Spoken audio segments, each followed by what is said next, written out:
Oh no! I need some help! So I fed my marauder ant colony, named the Leviathans, a baby mouse. And as gruesome as it was, they picked it apart bit by bit, carried the pieces to their castle within their terrarium called Marauder's Alley, and devoured the mouse meat pieces within their test tube home. But that sudden surge of protein has caused the Leviathans to explode in population. I can't believe 2 months ago, the colony looked like this. But 2 months later, the colony now looks like this. It's crazy, they're practically exploding out of their test tube. But guys, as exciting as this is, I spotted something that concerned me. What? Oh no. I think we have a problem. A big one. These ants need to move out of here ASAP. Sit back, guys. I have some explaining to do. Welcome to the Ants Canada Ant Channel.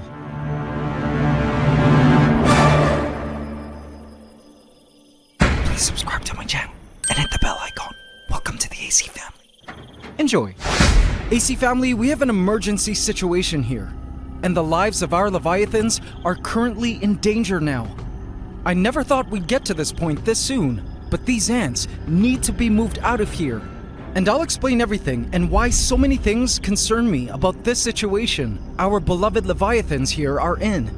But guys, do stay tuned until the end, because I am certain the last thing I have to show you will totally blow you away.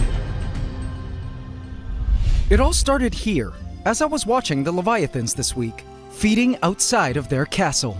After the mouse last week, I continued to provide the Leviathans chopped up pieces of roaches to satiate their desires for meat and protein. The ants had been busy piling gravel and debris on the roaches' sticky guts to make it easier to work around, while workers went inside to devour the roach flesh to bring back to the colony in the castle with completely full social stomachs. But guys, this roach is pretty much complete, and the Leviathans are scheduled for their next feeding. So let's feed them another freshly chopped roach. You guys will love how the ants come swarming from their castle and completely blanket this roach. I place the roach inside. Now AC family, watch this. In a few moments, one ant will discover this roach and run back to the colony to tell the others, before they all come swarming like crazy. There, see the ant? It discovers the roach and runs back to the colony to inform the others. All right, here they come.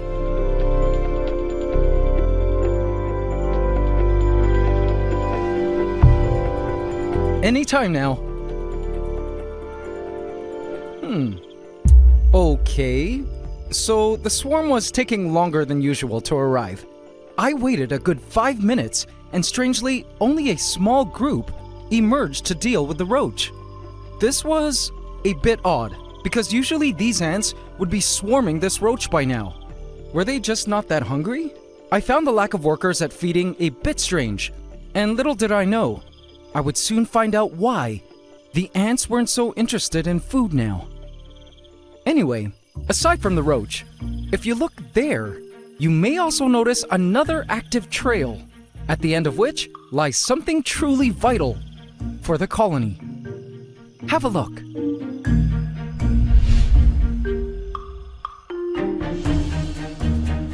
This here is the colony's water test tube, their H2O drinking source. And it sure looks like the ants have been thirsty. Look at all those ants drinking. Usually there are only 1 or 2 ants drinking from the test tube. But this number of ants drinking from the water seemed a bit more than usual. And I assumed it was because the ants were extra thirsty from the weather, which was really starting to warm up where I live. But AC family, little did I know, the reason for this increased need for fresh water, along with the strange lack of workers feeding at ground level, would reveal itself to me when I peeked inside the nest.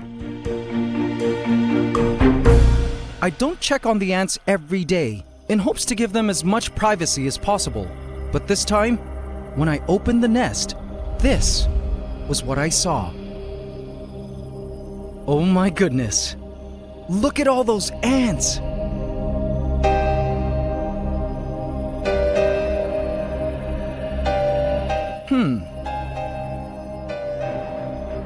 Okay, there were a few things that caught my attention here.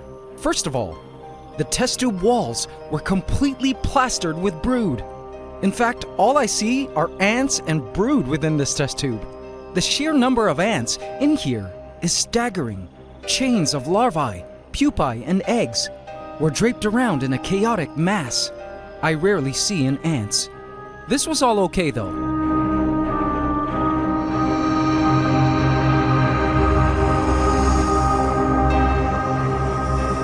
And oh, is that the queen?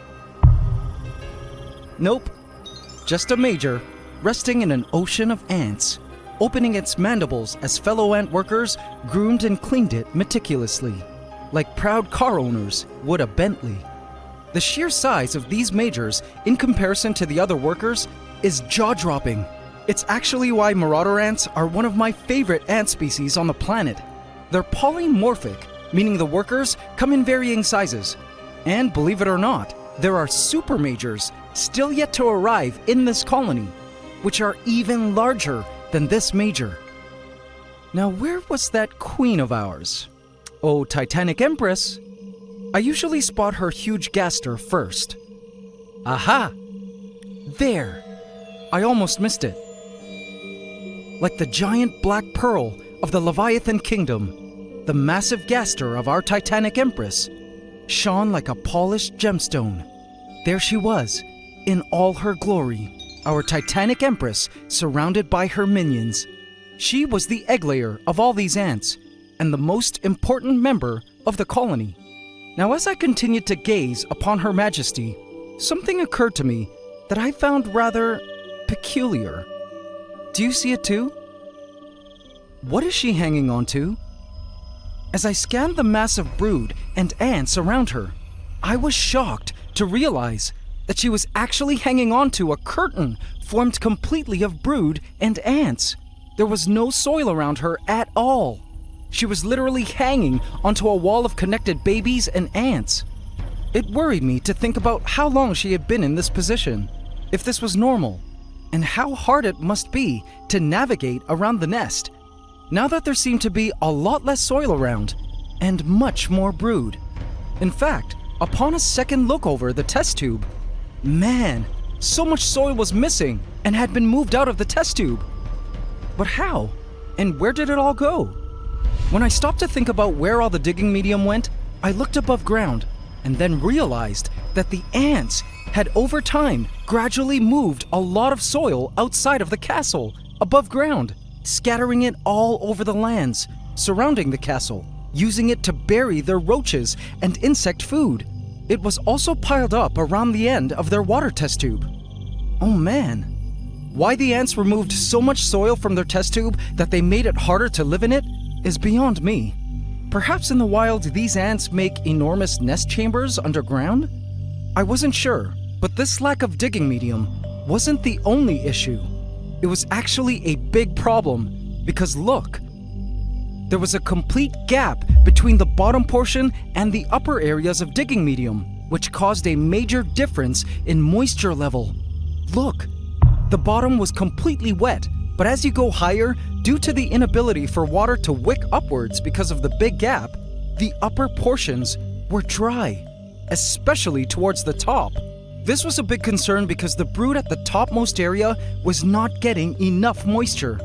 Then I realized, it's no wonder the ants were so thirsty. They weren't getting enough nest water. There was less soil now to hold the water for them. Now normally when I see that the nest is starting to look dry, I just squirt water through one of the castle entrances with a syringe. But I'm afraid to do that now, because look, what made matters worse was the bottom of the test tube was getting too wet now. In fact, look at this. At the bottommost portion were these seeds. Seeds that I had fed to the ants in previous weeks, which due to all the wetness, were now starting to sprout. And looking downward more, I see that one of the seeds has indeed sprouted and has begun to rot, with microscopic worms now working on it. Ew.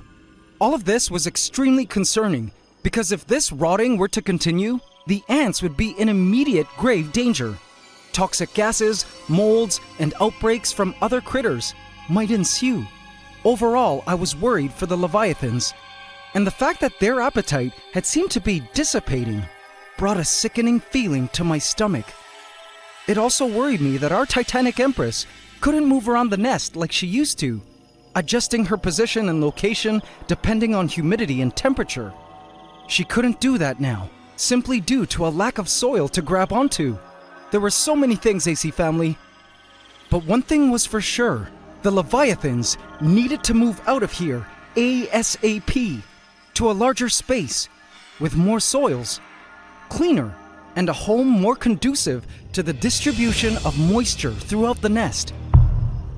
And so guys, after a long time of careful brainstorming and planning, and after assessing all of your comments in last week's video regarding housing ideas for the Leviathan's future setup, I think what I ultimately came up with is something you all will totally love. Wait for it. There! So, what do you guys think?